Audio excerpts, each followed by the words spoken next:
ಮಾನಸಿಕವಾಗಿ ಸ್ವಲ್ಪ ಸಮತೋಲನ ಬಂದು ಕಂಟ್ರೋಲ್ ಬರಬೇಕು ಅಂದರೆ ಈ ಯಂತ್ರವನ್ನು ಬರಿಬೇಕು. ಯಾವುದರಲ್ಲಿ ಅಂತಂದರೆ ರೆಡ್ ಇಂಕ್ ಪೆನ್ನಲ್ಲಿ ಬರಿಬೇಕು.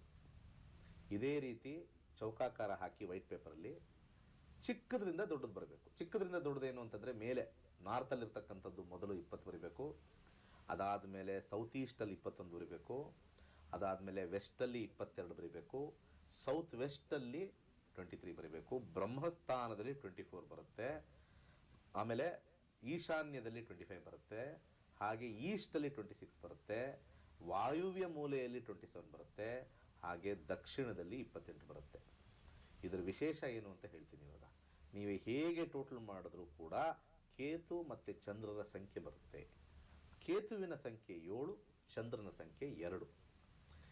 72 ಟೋಟಲ್ ಮಾಡಿದ್ರೆ 72 ಬರುತ್ತೆ. ನೀವು ಹೇಗಾರು ಟೋಟಲ್ ಮಾಡಿ, ಹಿಂಗೆ ಮೇಲಾರು ಟೋಟಲ್ ಮಾಡಿ 72, ಮಧ್ಯದಲ್ಲಾರು ಟೋಟಲ್ ಮಾಡಿ 72. ಕರೆಕ್ಟಾಗಿದೆಯಮ್ಮ? 72 ಇದೆಯಾ ನೋಡಮ್ಮ. ಕೆಳಗಡೆ ಟೋಟಲ್ ಮಾಡಿದ್ರೆ 72, ಡಯಾಗನಲಿ ಟೋಟಲ್ ಮಾಡಿ, ಈ ಕಡೆ ಡಯಾಗನಲಿನೂ ಟೋಟಲ್ ಮಾಡಿ 72. ಇದನ್ನು ಬರೆದು ಸುಡಬೇಕು.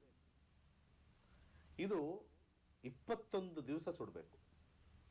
ಇದನ್ನು ಪ್ರಾರಂಭ ಮಾಡ್ತಕ್ಕಂಥ ದಿವಸಗಳು ಬಂದು ಮಂಗಳವಾರ ಮಾಡ್ಬೋದು, ಶನಿವಾರ ಮಾಡ್ಬೋದು, ಭಾನುವಾರ ಮಾಡ್ಬೋದು ಸ್ಟಾರ್ಟ್ ಮಾಡ್ತಕ್ಕಂಥ ದಿವಸ. ಆದರೆ ಕಂಟಿನ್ಯೂಸ್ ಆಗಿ 21 ದಿವಸ ಮಾಡಿ ನೋಡಿ, ನಿಮಗೆ ಹಣ ಖರ್ಚು ಮಾಡೋದ್ರಲ್ಲಿ ಕಂಟ್ರೋಲ್ ಸ್ಟಾರ್ಟ್ ಆಗುತ್ತೆ.